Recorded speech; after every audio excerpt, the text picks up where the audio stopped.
The story begins by showing a map of Finland, stating that the peace agreement with the Soviets allowed people to return to their homelands. However, many others no longer had the chance to see their homes again. Then, the image shows a man driving a car through a checkpoint. He is stopped by soldiers to check his passport, and after a moment, they stamp it to let him through. His car drives in with his beloved dog. He is driving to the house where he lived with his family before World War II. When he arrives, the house is silent. He walks inside and sees only the shell of the house, which is riddled with holes from bullets during the war. He sees his children's old beds, which makes him feel so sad he almost cries. Everything there has become an unforgettable memory. He lost his beloved wife and his 2 sons, his own heart, because the enemy ended their lives. Then, the image shows the past when he was captured by enemy soldiers and put in prison. After many years, one day he was taken out of prison to meet a man. That man called him the fire dragon of the war. He was in prison because he had ended many lives in his revenge.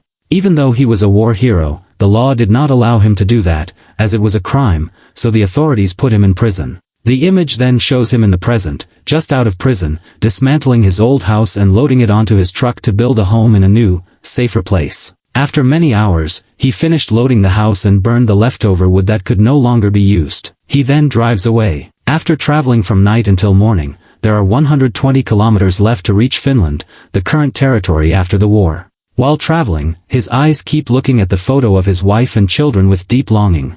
Suddenly, a car stops in front of him, blocking his way. When he checks, they are a group of soldiers from his old enemy unit. Then, another car drives up behind him. The soldiers ask for his passport and take it to their commander who just arrived. The commander sees that this old man is their old enemy.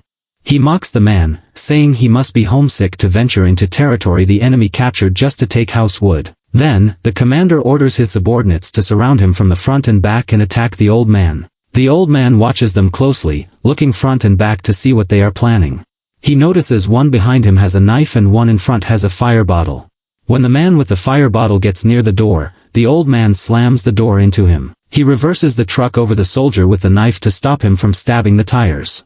Then he drives forward and rams the front car. A soldier in that car draws a gun to shoot, but the old man pulls him into the truck and knocks him unconscious. The commander's car and another group of soldiers start chasing him. The old man tries to use the gun from the soldier he captured to shoot back, but it runs out of ammo, so he tells that soldier to reload for him. The young soldier is trembling with fear. While the soldier is reloading, the old man takes a pistol from him as well. Then, the old man's truck brakes and stops near a ruined house. The soldiers chasing him stop, and the commander stops to watch too. They think the old man stopped there to use the wood to repair the ruin. But suddenly, the captured soldier opens the door and tries to run away, only to be neutralized by his own side. The enemies are distracted by the fleeing soldier and do not notice the old man. He uses the gun he took to eliminate all the soldiers in the blink of an eye. He walks out holding the gun and stares at the commander.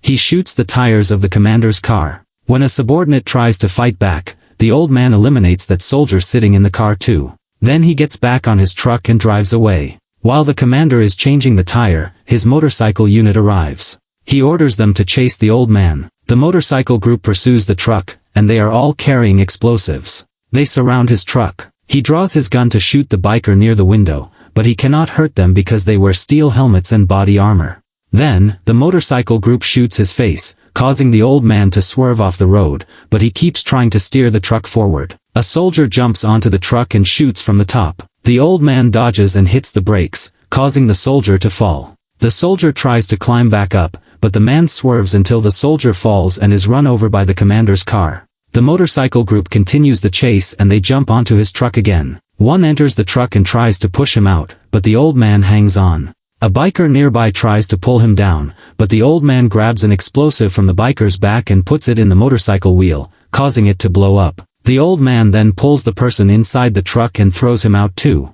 Then he continues driving. The commander lights a fire bottle and throws it onto the wood, setting it on fire. Seeing this, the old man is very angry. He takes a soldier's body, with explosives, and throws it onto the commander's car. It explodes, but the commander luckily escapes. The old man drives far away and stops to put out the fire on his wood. He feeds his dog and refills the fuel. Then he sits down to dig the bullet out of his face. Suddenly, 2 fighter planes fly toward him.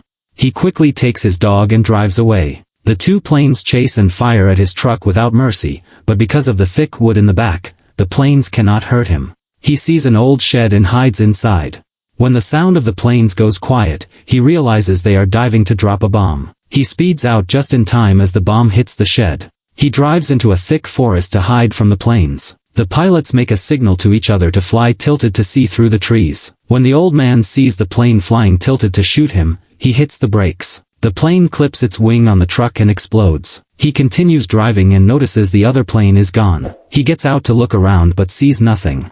He continues toward his goal with his dog. Along a cliff with water below, the plane returns. It does not fire from behind anymore because of the wood. Instead, it flies to the front and turns back to shoot from the front, but it runs out of ammo. The pilot decides to ram the truck and ejects. The old man cuts the ropes holding the wood, causing it to slide forward as a shield. The plane hits the wood and deflects away. The pilot parachutes down and continues shooting from his seat. The old man is angry and wants to go finish him, but he hears another plane. He quickly fixes his wood and drives away. The pilot mocks him as he leaves. Not knowing the plane above is dropping a bomb, the pilot is eliminated. However, the blast blows the old man's truck into the river below. He tries to open the window to take his dog out. Just as he is about to reach the surface, he remembers his wood. He dives down to untie the wood so it can float up, but he runs out of breath and loses consciousness. Luckily, the floating wood hits him and brings him to the surface where he can breathe again. The commander arrives and tells his subordinates to find the old man. They find only the truck in the water and report they cannot find the person. Later, the old man is seen traveling with his dog on a raft made of his house wood. He reaches the shore where an old tank from the war is parked. At the Soviet border station, the commander is waiting to attack. Suddenly, an old tank appears, carrying his wood. The soldiers aim their guns. The man lights a fuse to explosives and drives forward. The explosion flips the tank over the barricades. The old man is heavily injured. He is taken to a train car and tortured until he is covered in wounds.